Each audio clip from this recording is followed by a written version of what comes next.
পৃথিবীতে আজরাইল আলাইহিস সালাম মাত্র 2 বার কেঁদেছিলেন। যেই দিন থেকে উনি জান কবজ করা আরম্ভ করেছেন ওই দিন থেকে শুধু আজ পর্যন্ত তিনি 2 বার কেঁদেছিলেন, তাছাড়া আজ পর্যন্ত তিনি কাঁদেননি। একবার এই সাদ্দাদ নামে লোকটা যেদিন জন্ম নেয় সমুদ্রের ভেতরে, ওর মাকে ওই দিন হত্যা জান কবজ করেছিল ওই আজরাইল। পানির ভেতরে কাঠের ওপরে ভাসছিল এই ছেলেটা। আল্লাহ বলেছেন যাও মেয়েটাকে তুলে নিয়ে আসো। ওই দিন আজরাইল কেঁদে ফেলেছিল। আপনি চিন্তা করেন তো কি সিচুয়েশন ছিল যে আজরাইল পর্যন্ত কেঁদে ফেলেছে।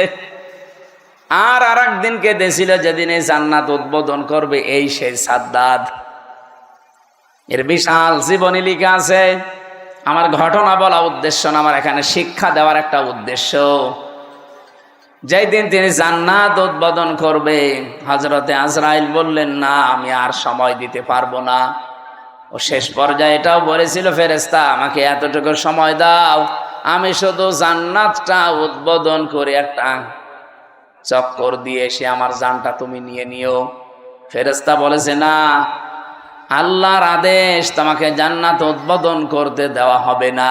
ইযা জাজালুহুম লা ইস্তাখিরুনা সাআতাও ওয়া লা ইস্তাকদিমুন। আপনারা সুবহানাল্লাহ বলেন, আলহামদুলিল্লাহ বলেন, আল্লাহু আকবার বলেন, যাই বলেন। এই ঘটনাটা কিন্তু একটা ঐতিহাসিক একটা ঘটনা, কিন্তু এর পেছনে যে দলিলগুলো আছে খুব শক্ত না। আমি শিক্ষার জন্য শুধু বলছি। এদিকে থাকা ও জান্নাতের গেট, মেন গেটে দাঁড়িয়ে ভেতরে যাবার জন্য ঘোড়ার পিঠ থেকে জোর করে হলেও তিনি লাফ দিয়েছিলেন, কিন্তু পারেন নাই। জান্নাতের চৌকাঠ স্পর্শ করার আগেই ঘোড়ার পিঠ থেকে বাইরে পড়ে গেছে। মুফাসসির বলেন কেন সে জান্নাতের চৌকাঠ পর্যন্ত স্পর্শ করতে পারলো না জানো? কারণ ওই যে বিধবা একটা এতিম মেয়ের বরদোয়া ছিল। আপনি বলেন তো এখান থেকে কি পেলেন? এত বড় বিশাল শক্তিশালী বাদশাহ তার স্বপ্ন পূরণ করার জন্য কি করেছে আপনি বলেন? 22,000 শ্রমিক কাজে লাগিয়েছে, 20 বছর একাধারে শ্রম দিয়ে বানিয়েছে, মনের মতো করে সাজিয়েছে। যেদিন উদ্বোধন করবে পারে নাই শুধু একটা মেয়ে লোকের, এতিম অসহায় বিধবা এই মেয়ে লোকটার বরদোয়া লেগেছিল যে আমার শেষ সম্বলটুকু যে কেড়ে নিল তার স্বপ্ন তুমি পূরণ করতে দিও না। আপনি রাগ করলাম, এবার বলবো 15.5 বছর যারাই ছিল এরাও তো বিভিন্ন স্বপ্ন নিয়েছিল। কথা বলেন না কেন? কেউ বলেছিল যে 21 সাল হয়ে গেল, 21, তারপরে বলছে না 41 সাল হয়ে গেল, তারপরে বলে না 71 সাল। আমার মনে হয় একেবারে চলে যেত কিয়ামত পর্যন্ত। আপনি যে আশা নিয়ে এগিয়ে যাচ্ছিলেন ওই মহিলার শুধু একটা বরদোয়া যদি থাকার কারণে এত বড় বাদশার স্বপ্ন সাত পূরণ না হয়, আপনারা যা করেছেন 15.5 বছরে একটা দুইটা না কত মানুষের শেষ সম্বল কেড়ে নিয়েছেন। আপনি নিজে থেকে বলেন, সিলেটের ইলিয়াস আলী আজ পর্যন্ত পাওয়া গেল না লোকটারে। কি সম্বল ছিল সিলেটের জন্য? সঠিক কথা বলতো আমি দেখেছি। ভারতের আধিপত্য এই উগ্রপন্থী যারা এদের বিরুদ্ধে বজ্রকণ্ঠ ছিল লোকটার, কিন্তু তাকে আজ পর্যন্ত পাওয়া গেল না। তার পরিবারের তার ছোট্ট মেয়েটা আমি দেখেছিলাম ওই দিন হাসিনার কাছে যেদিন যায় বলে আমার বাবাকে ফিরিয়ে দেন, কি মায়া কান্না করছিল যে না আমি দেখতেছি, অথচ ওই সময় তারে মেরে ফেলেছে। এত বড় নাটক আপনি করলেন। আমি ওই দিন ওনার চোখে পানি দেখিনি, কিন্তু সান্ত্বনা দেওয়া দেখেছি। আগস্টের 5 তারিখে ওনার চোখে আমি পানি দেখেছি। আমার এই ছোট্ট জীবনে ওনার দিকে আমি যতবার তাকিয়েছি এই একবার শুধু কান্না দেখলাম। এর আগে জীবনেও কোনোদিন কে দিয়েছে বলে আমি দেখিনি, শুধু একটু কান্নার ভান করেছি। আপনার পেছনে আপনার এই চেয়ারের সাথে কত মানুষের হাহাকার লেগে আছে আপনি জানেন? আমার মেয়েটার পিছন ভ্যান ধরে ঝুলছিল, এরপরও আপনার মন গলে নাই। 7 মাস আমি ওকে রেখে এসেছিলাম, বাড়ি যেয়ে দেখি একবারে ও 3.5 বছর 4 বছর হয়ে গেছে ওর বয়স। কারণ আমি একবারে 3 বছর কতদিন পরে বাড়ি থেকে গেলাম জেল থেকে। ও নিজেও আমারে চেনে না। যেদিন আমি জেল থেকে বাড়ি গিয়ে নিচতলায় দাঁড়িয়েছি, ওই ছোট মেয়েটা আমারে বলছে, হুজুর আমাদের বাড়ি আসেন। ও মনে করছে এরকম হুজুর বহু আসে 3 বছরে, এটা মনে হয় হুজুরই হবে। আমি যে ওর বাবা ও জানেই না, কারণ এই 3 বছরে তো জীবনে ওরা দেখিনি আমি। আমার সাথে দেখা সাক্ষাৎ পর্যন্ত, আমার যোগাযোগ পর্যন্ত বিচ্ছিন্ন ছিল। আমার আর মাওলানা মামুনুল হক আর তারেক জিয়া সাহেবের বন্ধু গিয়াসউদ্দিন মামুন ভাই, এই 3 জনের দিকে সিসি ক্যামেরা তাক করে রেখেছিল। 24 ঘন্টা আমাদের সাথে কেউ যেন না তাকায়, কথাও কেউ যেন না বলে ভয়। ওরা সব স্বরাষ্ট্র মন্ত্রণালয় থেকে বসে বসে দেখতো। ওই যে বুড়ো শয়তানটা স্বরাষ্ট্রমন্ত্রী যেটা, ওটা ওখান থেকে মনিটরিং করতো, দেখতো আমাদের সাথে কেউ কথা বললে, রিপোর্ট দিলে তার চাকরি শেষ। সিসি ক্যামেরার আওতার বাইরে থেকে দাঁড়িয়ে ওই মুখ নাড়িয়ে নাড়িয়ে দেখতাম আমার সাথে কথা বলতো কারারক্ষীরা।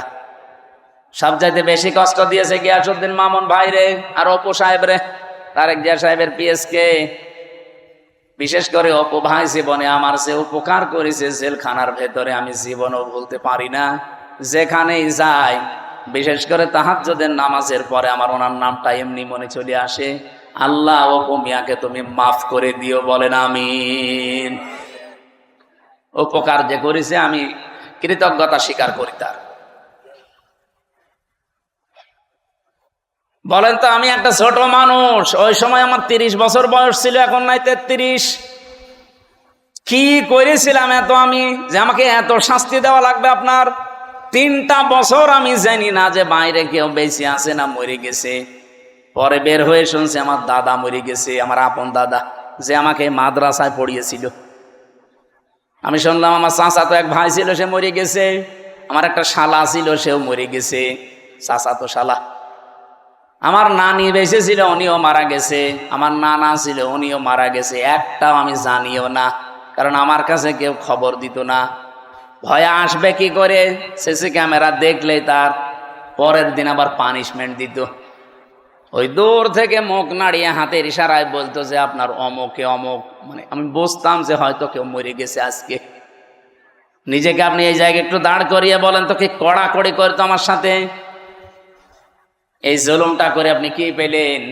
এখন তো নিজেই দেশান্তরিত হয়ে বসে আছেন। কি কথা বলছেন এখন? জুলুম করবেন না কারো উপরে, এটা আল্লাহ জীবনও সহ্য করে না। এতে এত বড় নিকৃষ্ট একটা জিনিস, এত বড় বাদশার শুধু একটা মাজলুমের বরদোয়ার কারণে তার জান্নাত উদ্বোধন করা দূরের কথা, চৌকাটে আল্লাহ পা দিতে দেয়নি।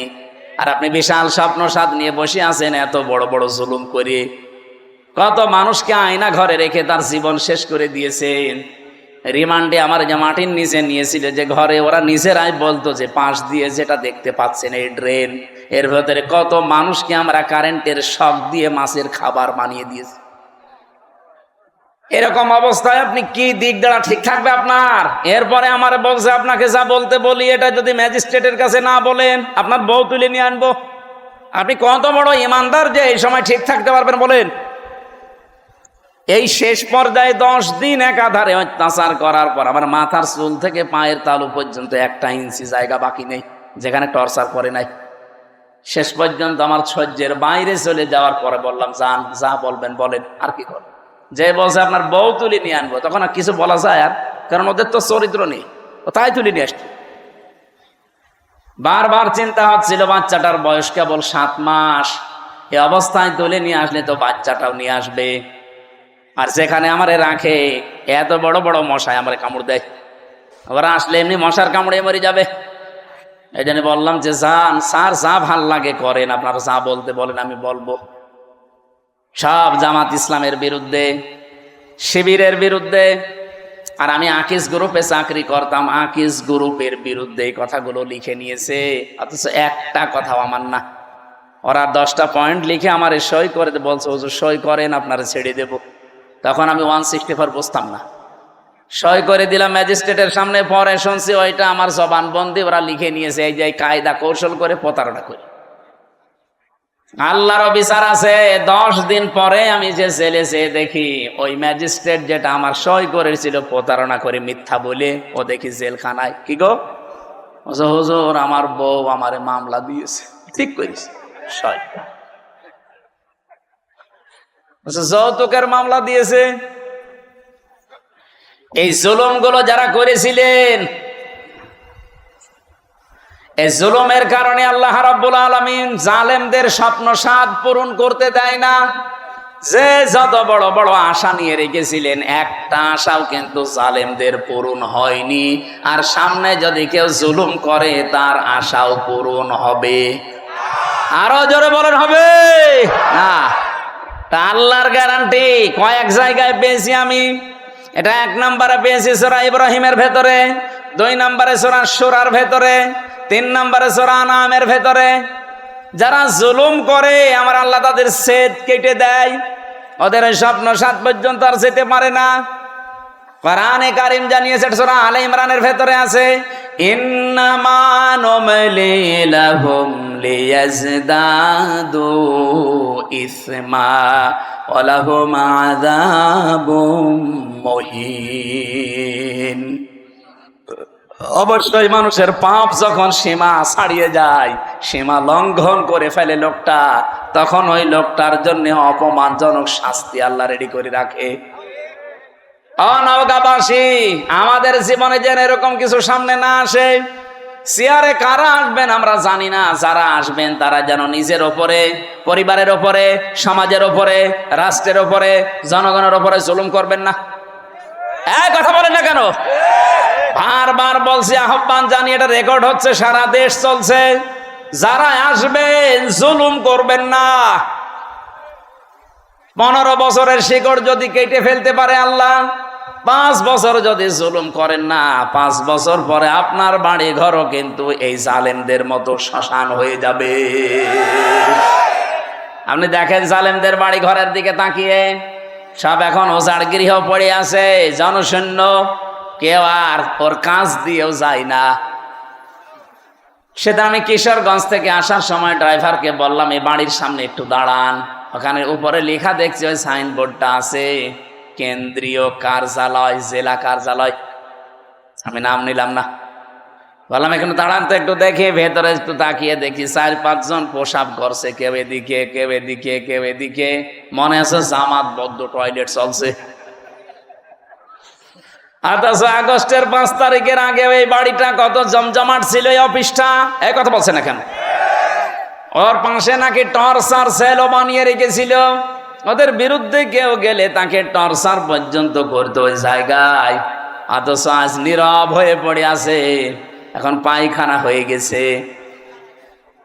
আজকে আসার সময় কে যেন বলছিল, কেন্দ্রীয় কার্যালয় যেটা ওই জালেমদের, ওইটাও নাকি এখন টয়লেট হয়ে গেছে। ওটা এখন নাকি জেনার কারখানা। রাতের বেলা গিয়ে নারী পুরুষ ওখানে নাকি অনেকে জেনা করে। বলেন নাউজুবিল্লাহ। কোরআনে কারিমে আছে, কোন জায়গায় যদি জুলুম হয় ওই জায়গা পর্যন্ত আল্লাহ অভিশপ্ত করে দেয়। এই জন্য আমরা আবার বলছি, ভাই জীবনে আর যাই করেন যেন জুলুম করবেন না। আল্লাহ রাব্বুল আলামিন এই পৃথিবীতে যত জায়গায় জুলুম করা নিষেধ করেছেন, তার অন্যতম এখানে একটা জায়গা আছে। সূরা আলে ইমরানের 14 নম্বর আয়াত, রাব্বুল আলামিন বলেন, এদিকে তাকিয়ে থাকবেন, প্রথমে 7টা জিনিসের নাম পাবেন, এরপরে 3টা জিনিস আমার আল্লাহ পুরস্কার ঘোষণা দিয়েছেন। এই পুরস্কার পাওয়ার জন্য আমার আল্লাহ 7টা গুণ আমাদেরকে অর্জন করার আহ্বান জানিয়েছেন। এই 14, 15, 16, 17 এই নাম্বার আয়াতগুলো থেকে এখন আমি তাফসীর করছি। সূরা আলে ইমরান, যুজ্জিনা লিন-নাসি হুব্বুশ শাহাওয়াতি মিনান নিসাই ওয়াল বানিন। যেহেতু সবাইকে নিয়ে আমরা আল্লাহর দরবারে শুকরিয়া জানাচ্ছি, এমন একটা সময়, যে সময় অলরেডি বিশ্বের কয়েকটা দেশে যুদ্ধ চলছে, বিশেষ করে পাকিস্তান, ভারত, ওদিকে রাশিয়া, ইউক্রেন, এই সমস্ত দেশে অলরেডি যুদ্ধ লেগে আছে। আর যেহেতু আমাদের প্রতিবেশী, এদের দেশে দাঙ্গা চলছে, যুদ্ধের চাইতেও ভয়াবহ, যারা মুসলমানদের জন্য মারাত্মক একটা বিষয়। আর আমরা যেহেতু পাশে প্রতিবেশী হিসাবে আসি, তার কাটা ভেদ করে কখন যে চলে আসে। যেন প্রধান উপদেষ্টা আজকে বিকাল 3টায় দেখেছেন একটা জরুরি বৈঠক ডেকেছে। বাংলাদেশের বিভিন্ন রাজনৈতিক দল, প্রশাসনে যারা আছে বিভিন্ন বিভাগে, তাদেরকে প্রধানদেরকে ডাক দিয়ে বলছে যে সতর্ক থাকা লাগবে। তার মানে কিছু আঁচ পেয়েছে হয়তো। এই জন্য পৃথিবীর নিকৃষ্ট একটা প্রতিবেশী আমরা পেয়েছিলাম এই ইন্ডিয়াকে। আমি বিশ্বের যত দেশে গেছি এইরকম প্রতিবেশী কোনো দেশের আশপাশে আমি পাইনি। অন্যান্য দেশগুলো আমাদের পরে দাঁড়িয়ে গেছে। এই যে মালয়েশিয়া আমি ছিলাম কয়েকদিন আগেও, সেখানে তারা 2004 সাল থেকে দাঁড়াতে আরম্ভ করেছে, এখন দাঁড়িয়েই যাচ্ছে। কারণ তাদের আশপাশে যেগুলো প্রতিবেশী সব শুভাকাঙ্ক্ষী, আর আমাদের এমন প্রতিবেশী 54 বছরে শুধু আমাদের বিরুদ্ধে শুধু মিথ্যা ছাড়া একটা সত্য কথা বিশ্বের মোড়লদের কাছে বলে না। 54 বছরেই মিথ্যা তথ্য ছড়িয়েছে। আপনি দেখেছেন মাইক্রোসফট, আপনারা তো এলাকায় গ্রাম্য মানুষ বেশি, যারা লেখাপড়া করে ইন্টারনেট বোঝে, মাইক্রোসফট রিপোর্ট দিয়েছে তামাম দুনিয়ায় 257টা দেশ সবচাইতে বেশি মিথ্যা তথ্য পরিবেশন করে ইন্ডিয়া। এদের যে সাংবাদিকগুলো, এইগুলোও বেশ মারাত্মক। এই যে ময়ূখ রঞ্জন ঘোষ, আমার মনে হয় জীবনে কোনোদিন সত্য কথা বলেছে কিনা আমার বিশ্বাস হয় না। যত কথা বলে, আমার দেশে যারা এই যে মলম বিক্রি করে বাজারে বসে আঁতরায়, এরাও এত এত হকারি করে না। সাংবাদিক নামের একটা কলঙ্ক আমাদের দেশ নিয়ে আগস্টের 5 তারিখের পরে বহু মিথ্যা তথ্য ছড়িয়েছিল, কিন্তু সব যে মিথ্যা এটা প্রমাণ হয়ে গেছে। আমরা দাঁড়াতে পারছি না এই সমস্ত প্রতিবেশীদের কারণে। যেন আমরাও দাঁড়াতে চাই নাকি? মানুষ দাঁড়াবে কখন? যেহেতু আজ নিরাপত্তার বেষ্টনী থেকে আমরা অনেকেই বের হয়ে যাচ্ছি, আমাদের নিরাপত্তা এখন আর নেই।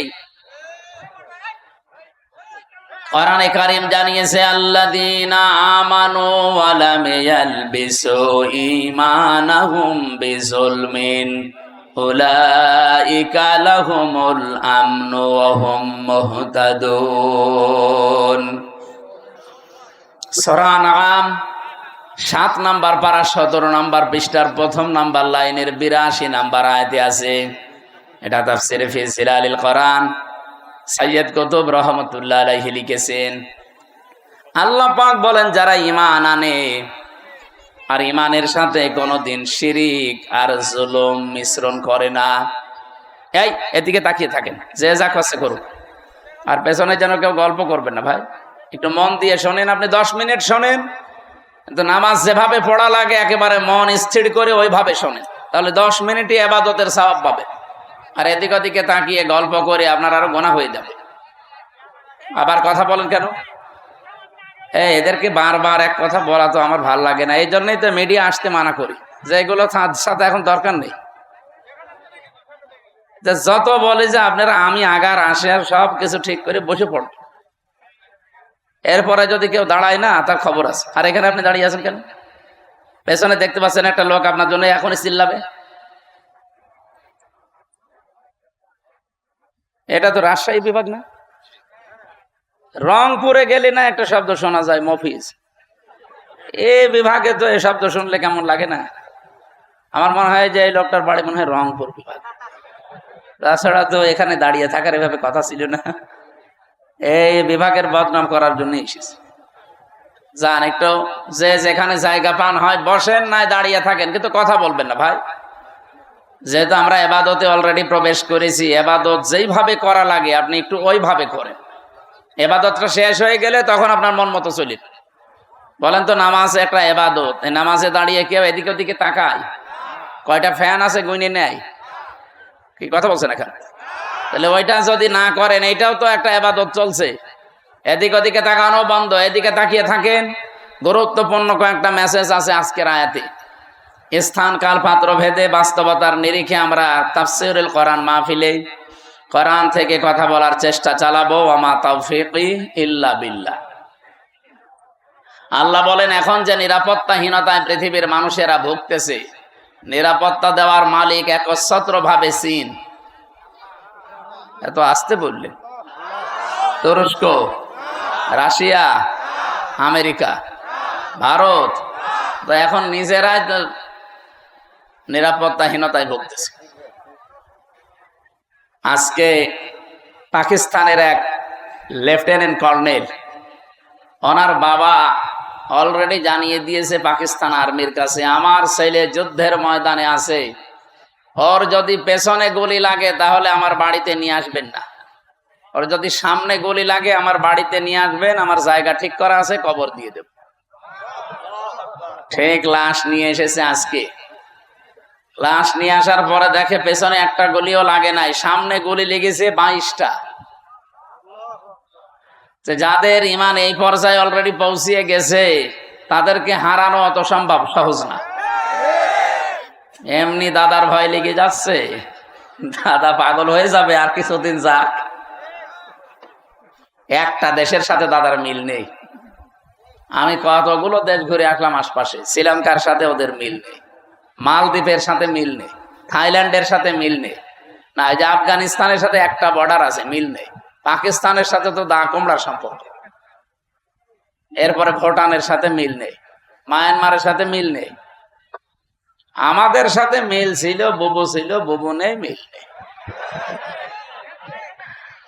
যাক, বুবু যখন চলে গেছে, এতদিন যারা বলতো আমাদের স্বামী স্ত্রীর সম্পর্ক আপনারা ওখানে থাকেন, কিন্তু দোলা ভাইয়ের সম্পর্ক আমরা মানি না। বুবু মানি, দোলা ভাই মানি, কারণ দোলা ভাইয়ের তো মুসলমানি দেওয়া লাগবে। এটাকে আমি বানালাম না।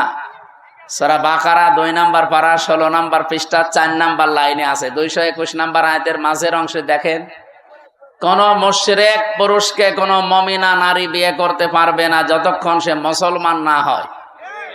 দাদা তো এখনো মুসলমান হয়েছে, তার সাথে আপনি এতদিন মিথ্যা কথা বলেছেন জাতির লোকের কাছে যে আমাদের স্বামী স্ত্রীর সম্পর্ক হয় কি করে। দাদা হচ্ছে ফুল হাতা আর আমরা হাফ হাতা।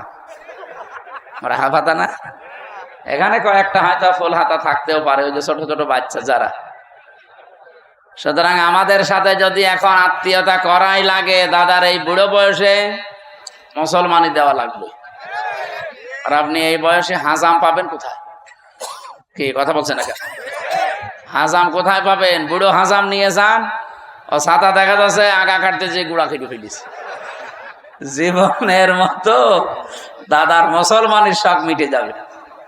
এই জন্য ওনার সাথে বিয়ে করা যেহেতু জায়েজ নেই, বউ একটু সাবধানে থাকবেন, কারণ ওই গরুর মদ খাওয়া লোক তো, ওদের তো চরিত্র ঠিক নেই। হ্যাঁ, কথা বলেন না কেন? চরিত্র ঠিক আছে, তাহলে বউ কই? এজন্য কি এজন্য গান বেজেছিল, মদের বউ নাই, বাকিটা আর বললো না, আমার নিজের মেয়ের ওপর পড়বে না। হ্যাঁ, সম্মানিত ভাইরা, আমরা নিরাপত্তার জন্য যাদের কাছেই বলি না কেন, কেউ নিরাপত্তা দেওয়ার মালিক না। নিরাপত্তা দিতে পারে শুধুমাত্র আমাদের মালিক কে?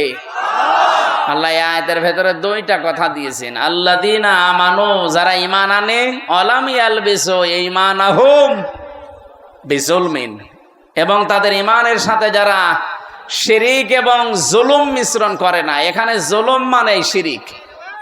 সুতরাং আমরা যদি নিরাপত্তা আল্লাহর কাছ থেকে পেতে যাই, আমাদের ঈমান যাই আছে, ঈমানের সাথে যেন কোনো শিরিক, কোনো জুলুম মিশ্রণ না হয়। কে কথা বলেন? কথা বলেন। আল্লাহ পাক বলেন, এ পর্যন্ত বলে আমি শেষ করে দেইনি, এর পরেরটা বলার জন্য আমি এ পর্যন্ত বক্তব্য দিলাম। আল্লাযীনা আমানু ওয়া লাম ইয়ালবিসু ঈমানাহুম বিজুলমিন উলাইকা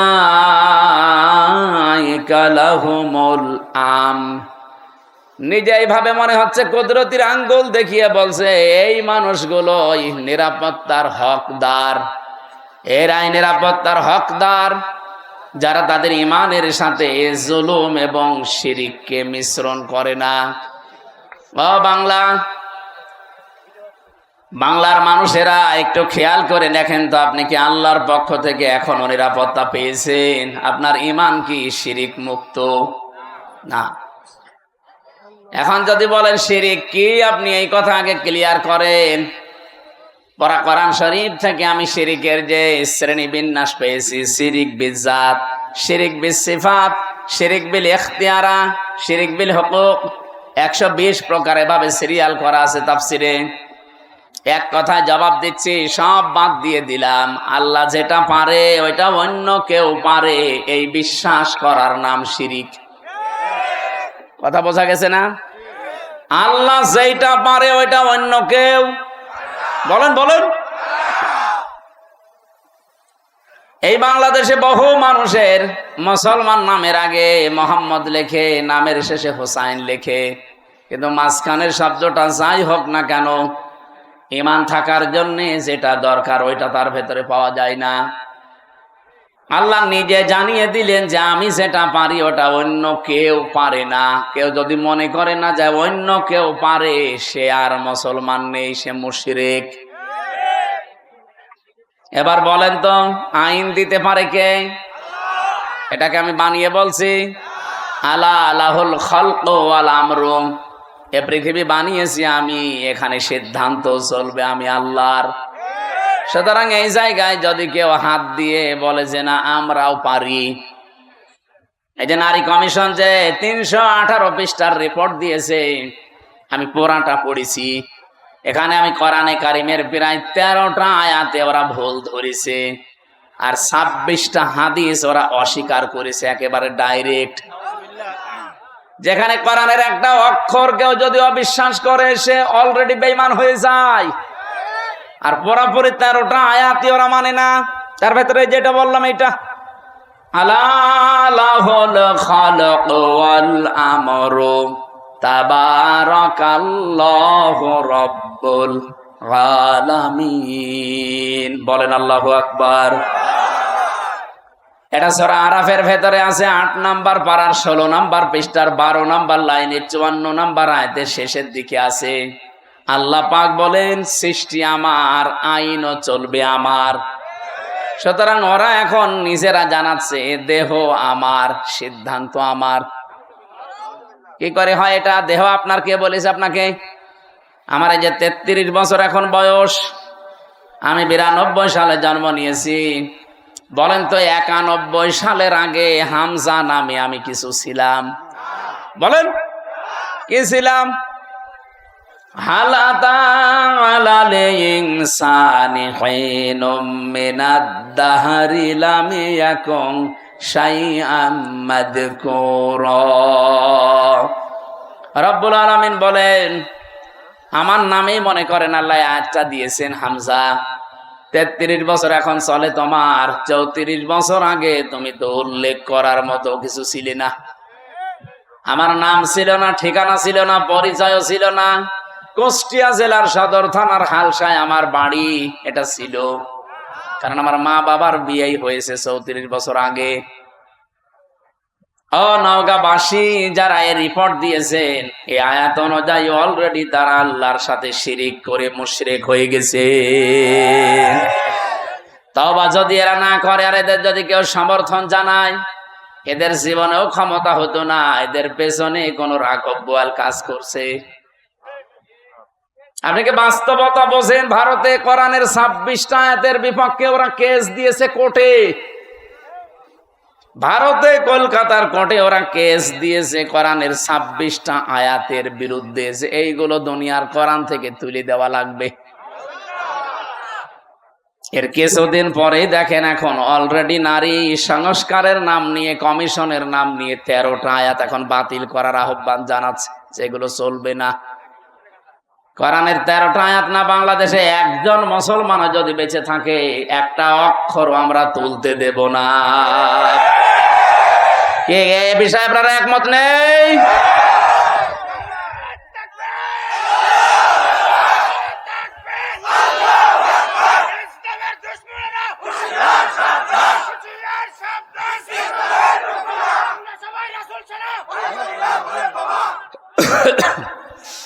নওগাঁবাসী, আমি আবার বলছি, ঈমান যতটুকু আছে এটা আপনি নির্ভেজাল করবেন। আমি আবার বলছি, বারবার রিপিট করতাম না। নবীজিও মাঝে মাঝে গুরুত্বপূর্ণ কথা হলে 3 বার বলতেন, আর যেটার কোনো গুরুত্ব নেই তিনি জীবনে একবারও বলেননি। আমার যে দীর্ঘ একটা হাদিস পড়েছিলাম, এর ব্যাখ্যায় 7টা আছে, আমরা এর ভেতরে একটা পয়েন্ট এটা আছে, যদি তুমি এই পৃথিবীতে অনর্থক কথাবার্তার অনর্থক কাজ থেকে নিজেকে বাঁচিয়ে রাখতে পারো, মহান আল্লাহ তোমার জন্য 2টা নিয়ামত বরাদ্দ করে দেবে। আমরা যাব সামনে ওইদিকে। তাহলে এখান থেকে যে বলতে চাই, আল্লাহ যেটা পারে ওটা অন্য কেউ, আবার বলেন আল্লাহ যেটা পারে অন্য কেউ, সন্তান দিতে পারে শুধুমাত্র পীর সাহেব। কে? আপনাদের এই নওগাঁ জেলায় এই যে মান্দা, কয়েকদিন আগে এসেছিলাম, যে বাড়িতে বসলাম, ওই বাড়িওয়ালার 2টা ছেলে, আর একটা আছে পেটে 6 মাস, স্নান করে দেখছে ওইটাও ছেলে হবে। পানি নিয়ে এসে বলছে, হুজুর এমন পানি পড়বেন যেন এবার মেয়ে হয়। মনে হচ্ছে আমি ডাউনলোড করে নিয়ে এসেছি। আর বগুড়া গাবতলী তারেক জিয়া সাহেবের গ্রামে একবার গিয়েছিলাম গত বছর, এক লোক এসে বলছে, হুজুরে আপেল পড়ে দিন। আমি সূরা ফাতিহা পড়ে ফু দিলাম, আমার কানের কাছে মুখ নিয়ে বলছে, এমন আপেল পড়বেন যেন এবার ছেলে হয়। কেন? আমার বারবার মেয়ে হয়, তো এই জন্য আপনারা দিয়ে আমি আপেল পড়াচ্ছি। আপেল কই? ফেলে দিস। আরে ভাই, আপেল পড়ে যদি ছেলে হইতো আমার 3টা মেয়ে হইতো না? ম্যাডামের শুধু আপেল খাওয়াতাম। কি বিশ্বাস দেখেছেন হুজুরের উপরে? এই বিশ্বাসটা যদি আল্লাহর উপরে 100 ভাগ করতো, আমার মনে হয় আল্লাহ দিলে দিতে পারতো।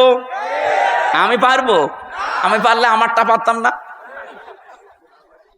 মেয়েরা যারা এসেছেন, এক কথায় শিরিক যেন জীবনে না ঢোকে। আল্লাহ যেটা পারে পৃথিবীর অন্য কেউ। একেবারে নির্ভেজাল থাকা লাগবে। আপনি আমল কম করেন, নামাজ রোজা জিকির আজগার একটু তো হালকা পাতলাও থাকে, কিন্তু ইমানের ভেতরে যদি একেবারে নির্ভেজাল হন, শিরিক মুক্ত থাকেন, আমি গ্যারান্টি দিতে পারি আপনাকে আল্লাহ জান্নাত দিয়ে দেবে। কিন্তু একেবারে গাড়ি গাড়ি পাহাড় পরিমাণ ইবাদত করে বসে আছেন, শিরিক নিয়ে আল্লাহর কাছে গেলে, সূরা ফুরকান 19 নম্বর পারা 1ম নাম্বার পৃষ্ঠা 4 নাম্বার লাইনে 23 নাম্বার আয়াত, আল্লাহ পাক বলেন, কাদিমনা ইলা মা আমিলু মিন আমালিন ফাজাআলনাহু হাবাআম মানসুরা। কোন মানুষ যদি শিরিক মিশ্রিত আমল নিয়ে আমার কাছে ধরা দেয়, ওটা তো দেখা দূরের কথা, ওর মুখের উপরে ধুলি কণার মতো নিক্ষেপ করব। যেন আমাদের জীবন যেন এরকম না হয়ে যায়। আমরা নিরাপত্তা চাই কার কাছে? শিরিক মুক্ত হওয়া লাগবে। বোঝা গেছে? 2 নম্বরে না, আপনারা শুনছেন না, আমি একেবারে পয়েন্ট আকারে বলছি। এরপরও যদি মনে রাখতে না পারেন, তো বাড়ি গেলে তো এক্ষুনি ভুলে যাবেন।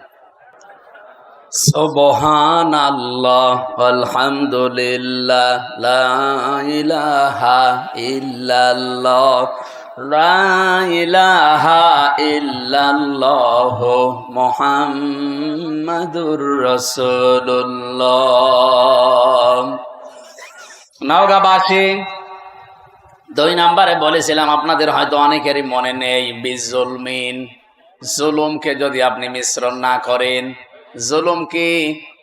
যেই জিনিস যেখানে রাখা দরকার ওইটা ওই জায়গায় না রেখে কেউ যদি অন্য জায়গায় রেখে দেয়, সেটা হয় জুলুম।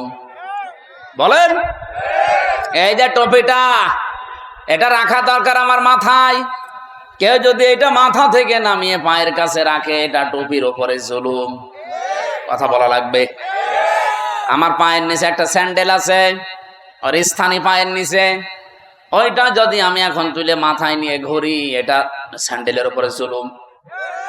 যেই জিনিস যেখানে স্থান পায় ওটা ওখানে রাখা দরকার, ওটা অন্য জায়গায় নিয়ে গেলেই তার সাথে জুলুম হয়। আপনার বিবেকে কি বলে বলেন তো? 92% মুসলমান আমরা এখানে বাস করি, এই কোরআন থাকার দরকার ছিল সংসদে। এই কথা বলেন না কেন? এই 54 বছরে আমরা নিয়ে যেতে পেরেছি, এটা কোরআনের উপরে জুলুম। আপনি যাই মনে করেন, কোরআনের উপরে এটা জুলুম হচ্ছে, কারণ এটা এসেছে রাষ্ট্রীয় ফরমান হিসাবে। আপনি এই তথ্য পাবেন সূরা রদ 37 নম্বর আয়াতে 13 নম্বর পারা 13 নম্বর পৃষ্ঠা 13 নম্বর লাইনে আছে, ওয়াকাযালিকা আনজালনাহু হুকমান আরাবিয়্যা। অবশ্যই আমি আপনার প্রতি যে কোরআন নাজিল করেছি এটা সাধারণ জিনিস না, এটা হুকুম। এটা কি? এটা আইন হিসাবে নাজিল করলাম, যার বাংলা নাম আমরা বলি সংবিধান। এটা সংবিধান হিসাবে নাজিল হয়েছে। যদিও আজকের তেলাওয়াত কিন্তু আয়াত ওই লাইনে না, আজকে পারিবারিক জীবন নিয়ে একটা আয়াত পড়েছি। আমরা পারিবারিক জীবনের কিছু সমস্যা আজকে আয়াত দিয়ে তুলে ধরবো এবং সলিউশন দেব এই আয়াত থেকেই ইনশাআল্লাহ। আমরা আজকের আয়াত থেকে যতটুকু বুঝলাম যে আমরা যদি আল্লাহর কাছ থেকে নিরাপত্তা পেতে চাই, কিছু কিছু পয়েন্ট আমাদের মানা লাগবে। 1 নম্বরে, জীবনে কোনোদিন শিরিক যেন না থাকে, যদি থাকে আজকে থেকে তওবা করে ওটা বাদ দিন। 2 নম্বরে, আমাদের জীবনে যেন জুলুম না থাকে। কি কথা বলেন না কেন? শব্দটা যদিও শুনতে ছোট মনে হচ্ছে, এত বড় মারাত্মক একটা শব্দ এই জুলুম। আমার আল্লাহ পাক আরশ পর্যন্ত কাঁপন ধরে এই জুলুম যদি কোনো জায়গায় দেখে। পরা কোরআন শরীফে সূরা শূরা 25 নম্বর পারা 6 নম্বর পৃষ্ঠা 13 নম্বর লাইনের 42 নম্বর আয়াত একটু পড়বেন। আমি পড়লেই আমার শরীরে কেমন যেন কম্পন ধরে। ইন্নামাস সাবিলু আলাল্লাযীনা ইয়াজলিমুনান নাস। আল্লাহ পাক বলেন, আমি নিজে মামলা দেব, নিজে অভিযোগ দায়ের করব, নিজে কেস করব তাদের বিরুদ্ধে যারা মানুষ হয়ে মানুষের উপরে জুলুম করে। যারা ভিকটিম আছেন এখানে বলেন তো আয়াত অনুযায়ী বাংলাদেশে 15.5 বছরে আমরা অনেকেই বসে আছি যারা মানুষ হয়ে মানুষের উপরে জুলুম করেছে। এক কথা বলেন না কেন? বিনা কারণে বহু মানুষ এই দেশে জুলুমের শিকার হয়েছে। এখনো পর্যন্ত একজন বিনা কারণে জেল খাটতেছে, আজহার। আপনাদের পাশের বিভাগ রংপুরের মানুষ এটিএম আজহারুল ইসলাম। আমার তো বারবার বলতে ইচ্ছে হয়, এই 15.5 বছরে যত রাজনৈতিক মামলা হাসিনার দলের লোক দিয়েছে সবগুলো বেকসুর খালাস দেওয়া দরকার। ম্যাডামকে যেভাবে খালাস দিয়েছেন, না একটু তাড়াতাড়ি করেন।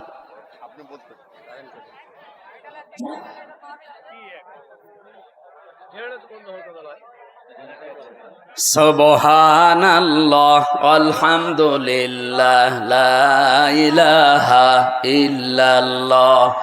সুবহানাল্লাহ আলহামদুলিল্লাহ লা ইলাহা ইল্লাল্লাহ। লা ইলাহা ইল্লাল্লাহ মুহাম্মাদুর রাসূলুল্লাহ। আমার ভাইরা, আমি চাই ম্যাডামকে 6 বছর না, ওনার তো একদিনও জেলে রাখা জুলুম হয়েছে। কারণ ওনার যে মামলা দিয়েছিলেন পুরাটা বানোয়াট। আপনি এতিমের মাল আত্মসাৎ করা এই মামলা দিয়েছেন যেই টাকার জন্য, ওই টাকা আরো 7 গুণ বৃদ্ধি হয়েছে। ওনারে আরো পুরস্কার দেওয়ার দরকার ছিল। কিন্তু যারা টাকা পাচার করেছে তাদের এখন আপনি কি করবেন বলেন? এই যে দরবেশ, ওর মাথা চুল থেকে পা পর্যন্ত পুরা সাদা, আমার মনে হয় ভেতরে বাইরে সবই সাদা। এক কথা বলছেন না কেন? 36,000 কোটি টাকা চুরি করিস 7টা ব্যাংক থেকে।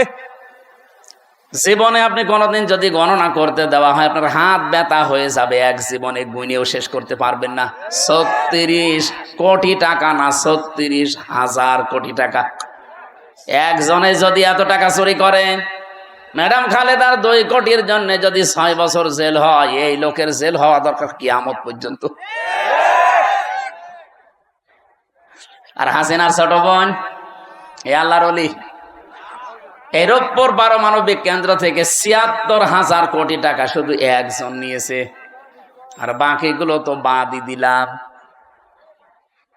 এ দেশটা যেভাবে ফোকলা করে ফেলেছেন, শান্তিতে তো নেই। এই যে বাইরে কয়েকদিন আগে সিঙ্গাপুরে ছিলাম, মালয়েশিয়া ছিলাম, এই শয়তানরা সব এখন যে সমস্ত দেশে থাকে ওখানে বানিয়েছে সাহেব পাড়া, কিন্তু থাকতে পারে না, থাকে সব হোটেলে। মালয়েশিয়া যে হোটেলে উঠলাম, সিঙ্গাপুরে যে হোটেলে উঠলাম, নিচে নেমে দেখি 2 জন চা খাচ্ছে। কি গো হুজুর, আমরা আগেই পালিয়েছি। পালালেন কেন?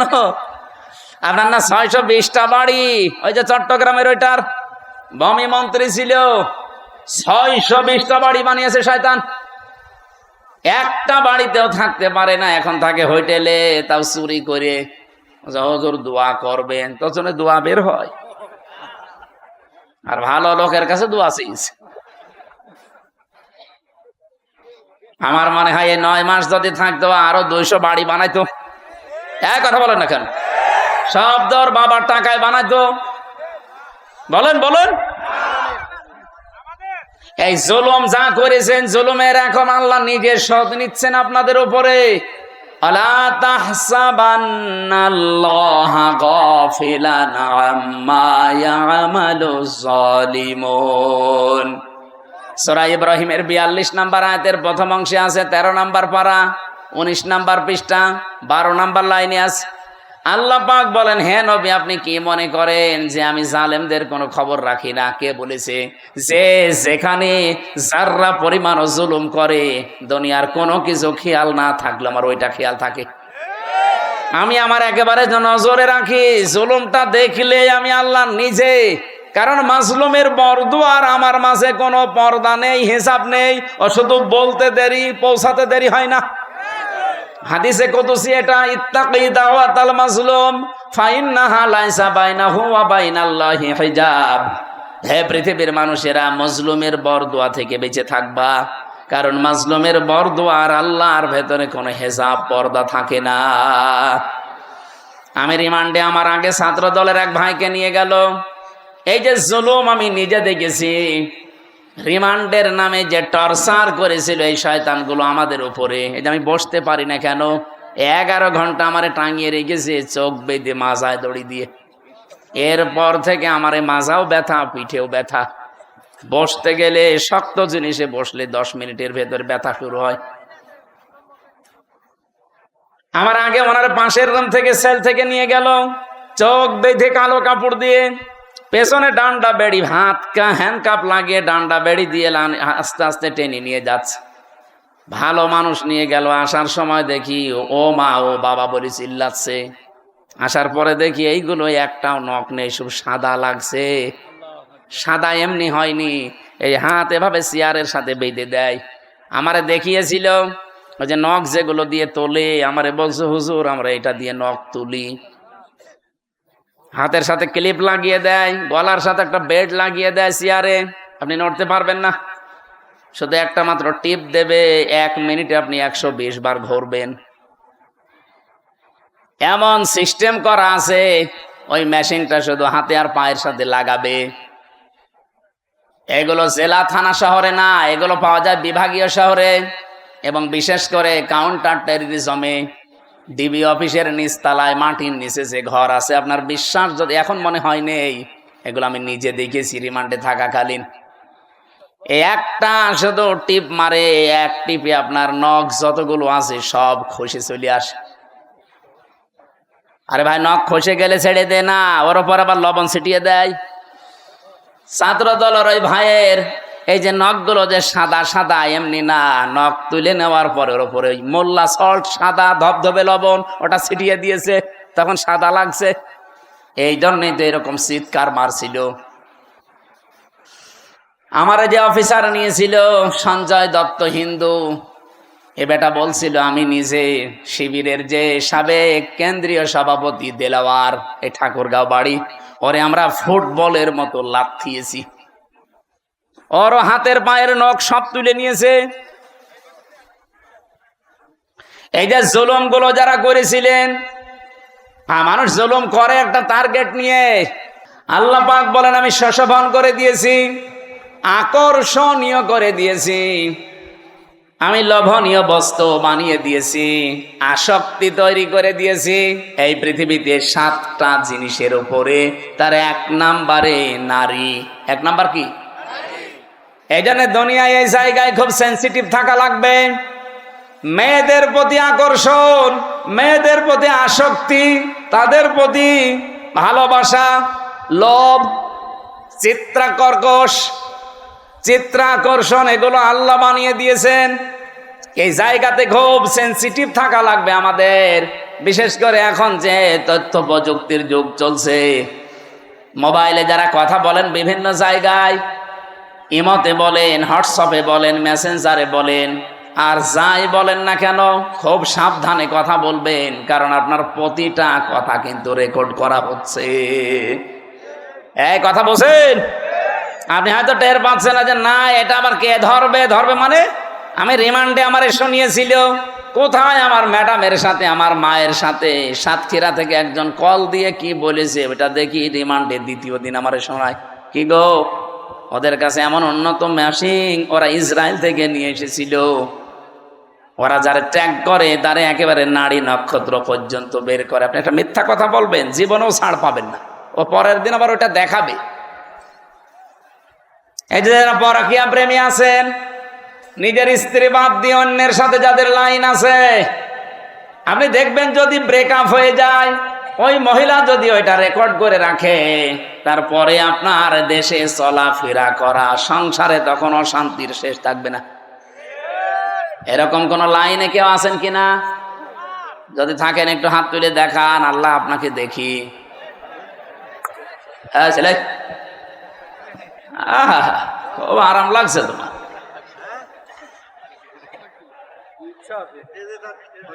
না ধরা খাবেন কিন্তু। দেখলেন না টাকলা মোরাদ মাত্র 6 মিনিট কয় সেকেন্ডের অডিও কল, তাও ফাঁস হয়ে গেছে। ওর মন্ত্রিত্ব শেষ, ওর এমপিগিরি শেষ, দল থেকে বাদ। আর কি অপমান! অত 6 মিনিট কয় সেকেন্ড না, এরকম হাজার হাজার মিনিট আমাদের এখন রেকর্ড হয়ে আছে। আমাদের এগুলো যদি আমার আল্লাহ ফাঁস করে দেয় কি হবে আপনি টের পাচ্ছেন? এগুলো তো আমি পারি না ভাই, এটার জন্য নিয়ে আসলে হবে, আলাদাভাবে বক্তা নিয়ে আসতে পারেন এগুলোর জন্য। যাদের এই যে রাত 10:30 পর্যন্ত কথা বলালেন, কি করলো তোরা? হ্যাঁ, ওরমাল মানে ও গামছা। তো এখন আমি আয়াত শুরু করছে, এটা দিলে হবে মানুষ?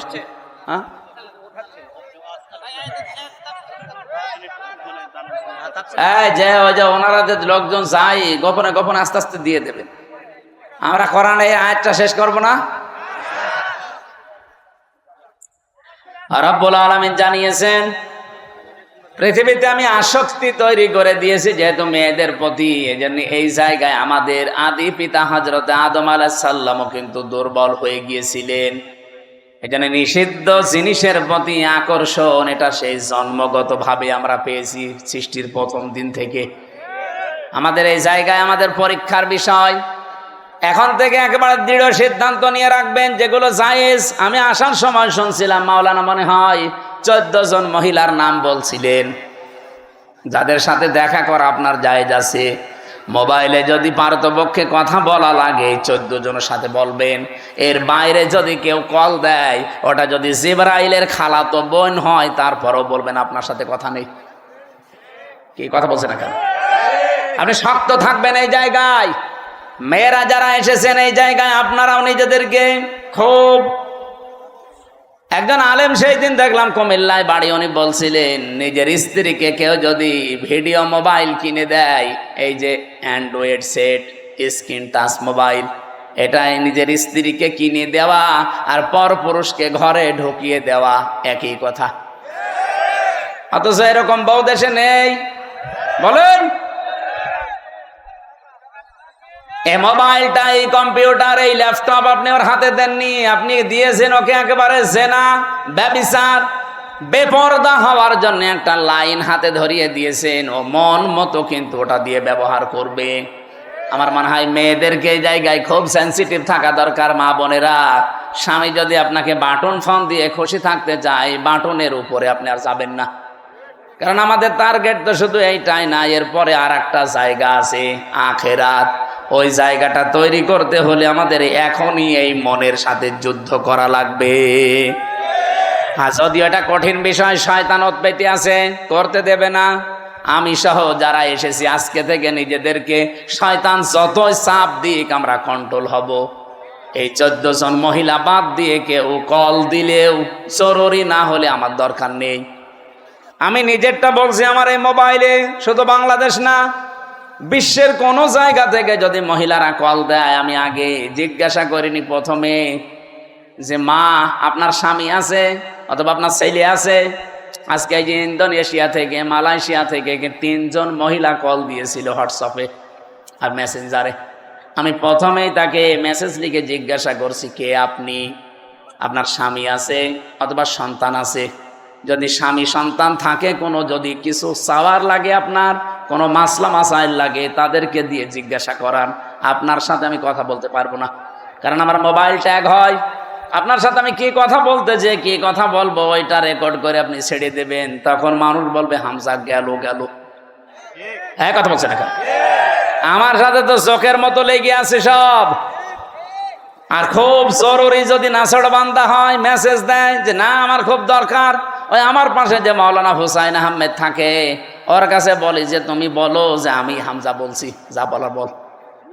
ও মনে করে যে হুজুরি বলছে, যা বলার বলে। ফতোয়া শুধু আমারে জিজ্ঞাসা করে, মাসলা যদি কোরআন হাদিস কেন্দ্রিক হয় বলি যে এইটা জান। আজকে সকাল 11টায় এসেছে ভারত, বসিরহাট থেকে 2জন স্বামী আর স্ত্রী।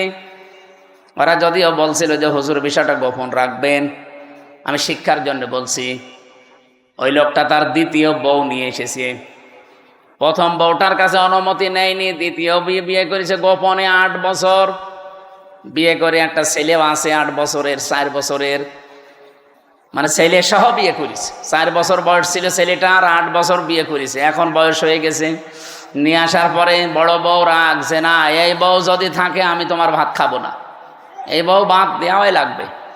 এটা আমাদের বাংলাদেশ, ভারত, পাকিস্তান এই সমস্ত দেশে একটু সমস্যা, কারণ দ্বিতীয় বিয়েকে মানুষ খারাপ মনে করে, আর মনে করো চরিত্র খারাপ, এই জন্য বিয়ে করেছে। অথচ চরিত্র ঠিক রাখার জন্য যার একটা বিয়ে করেছে এটা কেউ বলে না। আর এটা একটা যে জায়েজ কাজ, তারপরও আমরা ঘৃণা করি, খারাপ ভাবি। কে এই এলাকায় নেই? যত ভালো বউ নিয়ে বাস করেন আর একটা বিয়ে করে দেখেন গোপনে, আপনার 14 গোষ্ঠী উদ্ধার করবে। অথচ এটা যে একটা জায়েজ কাজ, আল্লাহর নির্ধারিত বিধান। এই যে নারী কমিশন যে রিপোর্টগুলো দিয়েছে তার ভেতরে এইটা একটা। তারা বলছে না বিয়ে যে পুরুষেরা একাধিক বিয়ে করে, এটা মহিলাদের প্রতি বৈষম্য। এক মহিলাও 4টে বিয়ে করবে। এক মহিলা 4টা বিয়ে করলে যদি সন্তান হয়, কোন বাপের পরিচয় দেবেন? এই কথা বলছে না? ওরা যে রিপোর্টগুলো দিয়েছে একটাও মানুষের রিপোর্ট না, আমার মনে হয় সবগুলো মেয়াদ উত্তীর্ণ গাঁজা খেয়ে রিপোর্ট দিয়েছে। কারণ মেয়াদ আলা গাঁজা খেলে মানুষ এ কথা বলে না। আমার কুষ্টিয়ার লালনের মাজারে তো মানুষ গাঁজা খায় দেখি, ওরা মেয়াদ আলা গাঁজা খায়, এই জন্য ওরা এত বেশি উল্টা পাল্টা বকে না। আর এই মহিলাগুলো সব মেয়াদ উত্তীর্ণ গাঁজা খেয়েছে, এই জন্য কোরআনে কারিমের উপরে হাত দিয়ে তারা ভুল ধরছে।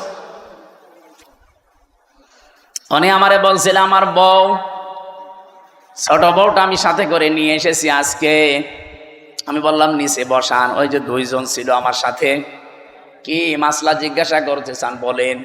যেহেতু স্বামী আপনার সাথে আছে অসুবিধা নেই। স্বামীটা বলছে আমার বড় বড় যন্ত্রণায় সহ্য করতে না পেরে আমি শেষ পর্যন্ত আমার এই বউটাকে এক মজলিসে 3 তালাক দিয়েছি। কথা বুঝতেছে? এখন ফতোয়া দেন তো, আমি এই বউকে রাখবো না ছেড়ে দেব?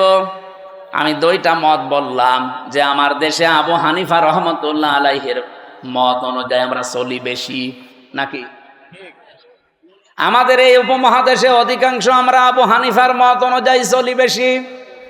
আমাদের মাযহাব অনুযায়ী নিয়ম হচ্ছে এক জায়গায় এক বৈঠকে 3 তালাক দিলে তালাক হয়ে যাবে। এখনো যে 3টা ইমাম আছে, অন্যান্য আরো আলেমদের মত আছে, সে মত আমি নিজেও মানি না, কিন্তু আমি ওই মতগুলো শ্রদ্ধা করি। এই জিনিসটা আমাদের নেই, এই জন্য ইসলাম আজ পিছিয়ে যাচ্ছে। আমি আলেমদেরকে বলছি, আপনি অন্যের একটা মত মানেন না, ঠিক আছে, কিন্তু তার মত এটা শ্রদ্ধা করা লাগবে। ইমাম আবু হানিফা রহমতুল্লাহ আলাইহির সাথে অন্যান্য ইমামদের মত একেবারে পুরা উল্টা। ইমাম আবু হানিফা জানিয়েছে সূরা ফাতিহা যদি নামাজে কেউ পড়ে তার নামাজই হবে না। ইমাম শাফি বলছে, ইমাম শাফি রহমতুল্লাহ আলাইহি বলেন নামাজের ভেতরে যদি কেউ সূরা ফাতিহা না পড়ে তার নামাজই হবে না। এটা পুরা উল্টা না? বলেন বলেন। একজন বলছে হবেই না, আর একজন বলছে না পড়লে হবে না। পুরা উল্টা।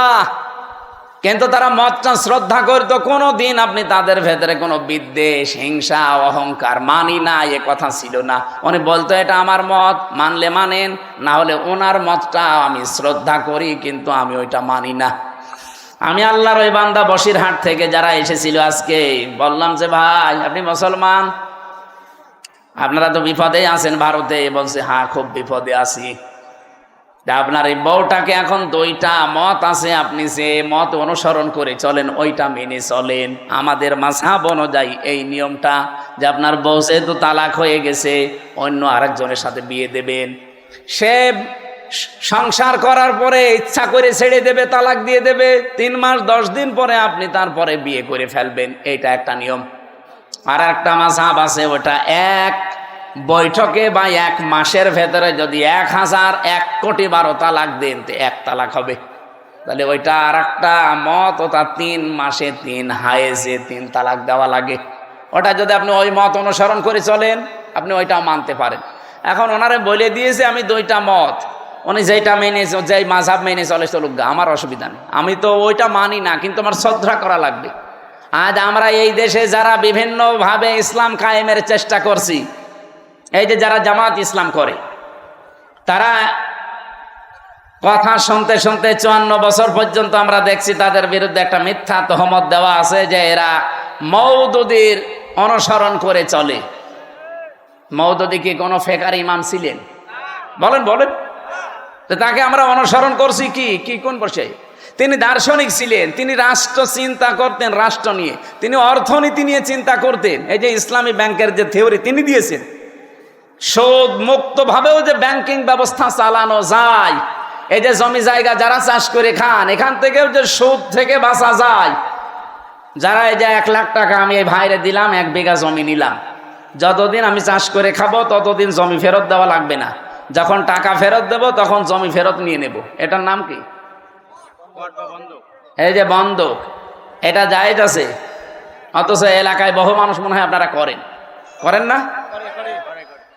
না, এটা যদি জায়েজ করতেই হয় তাহলে কয়েকটা পদ্ধতি মানা লাগবে, নয়তো আপনার মায়ের সাথে জেনা করার গুনাহ হবে।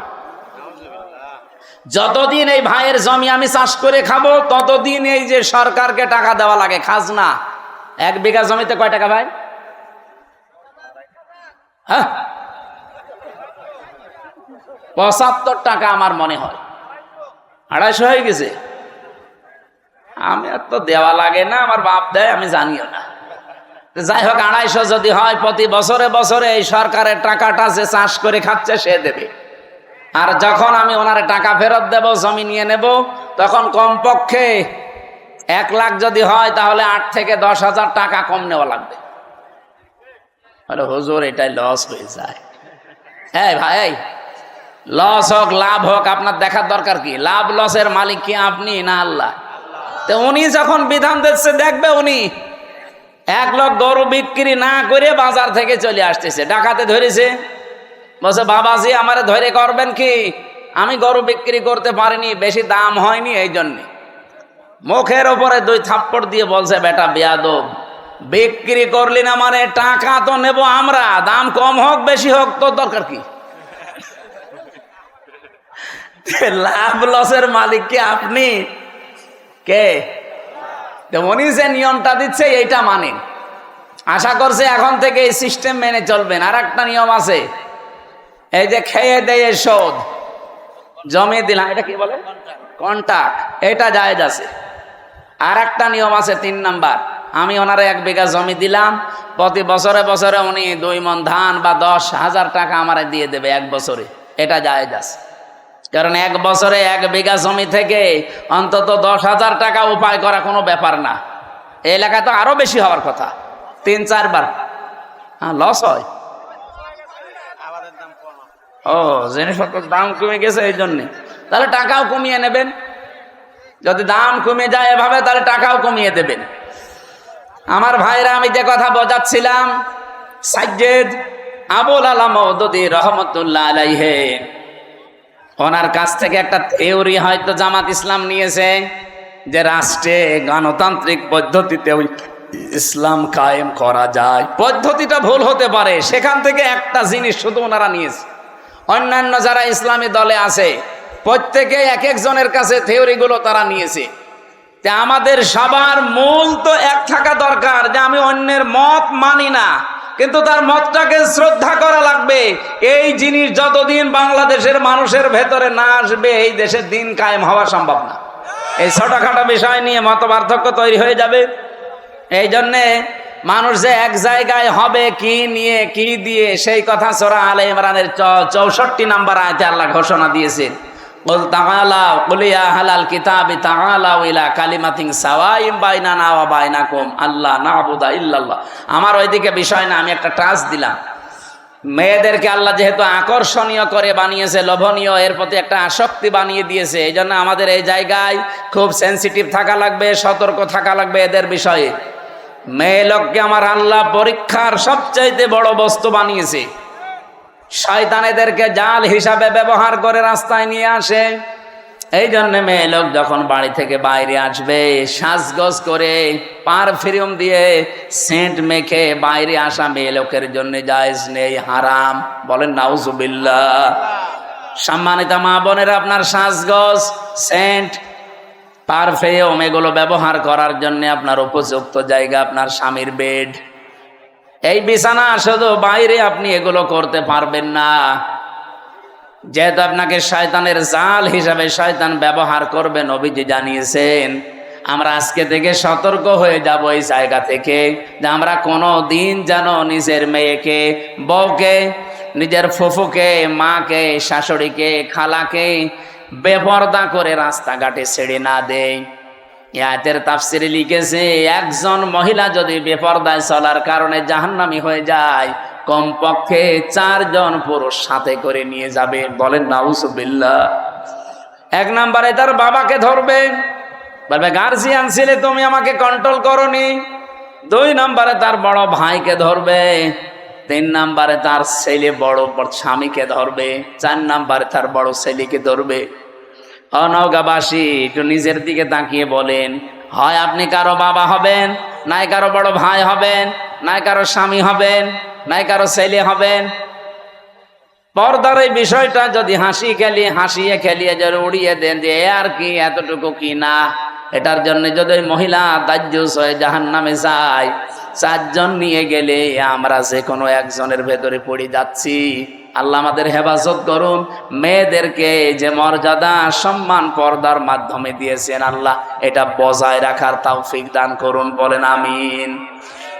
দুনিয়াতে আল্লাহ পাক জানিয়েছেন, আমি পরীক্ষার বস্তু আরো কয়েকটা বানিয়েছি। তার নাম্বারে অল বানিন, সন্তানাদি, ছেলে মেয়ে, স্ত্রী পুত্র, এগুলো আমার আল্লাহ আমাদের কাছে পরীক্ষার বস্তু বানিয়েছেন। লোভনীয়, আকর্ষণীয়, ভালোবাসার জিনিস এগুলো। তো এগুলোর পেছনে ফিরতে যে, চলতে যে আমার বিশাল আখিরাতের জীবন যেন আমি নষ্ট করে না ফেলি। সূরা মুনাফিকের ভেতরে আল্লাহ আমাদের জন্য ওয়াজ করেছেন, ইয়া আইয়ুহাল্লাযীনা আমানু লা তুলহিকুম আমওয়ালুকুম ওয়ালা আওলাদুকুম আন যিকিরিল্লাহ ওয়া মান ইয়াফআল যালিকা ফাউলাইকা হুমুল খাসিরুন।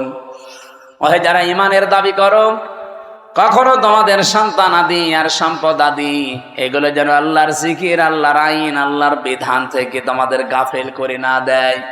যদি এরকম কেউ করে থাকো, আমি আল্লাহ বলছি সে জীবনে ক্ষতিগ্রস্ত হয়ে যাবে। বলেন নাউজুবিল্লাহ। এ ওয়াজটা আমার নিজের জন্যই মনে করেন। আজকে থেকে আমি নিজেই সংশোধন হয়ে চলবো। যত মহব্বতের জিনিস সন্তান হোক, তার পেছনে পড়ে আল্লাহর বিধান নামাজ, তার পেছনে পড়ে আল্লাহর বিধান রোজা, তার পেছনে পড়ে আল্লাহর বিধান যাকাত, এগুলো যেন আমি লঙ্ঘন না করি, নষ্ট না করি। আল্লাহ আমাকে নিজে এবং যারা এখানে শুনছি প্রত্যেককে আমল করার তৌফিক দেন। বলেন আমিন। এরপরে আল্লাহ কোরআনে দিয়েছেন, আল কানাতিরিল মুকান্তরাতি মিনাস যাহাবি ওয়াল ফিদ্দাতি ওয়াল খাইলিল মুসাওয়ামাতি ওয়াল আনআমি ওয়াল হারস।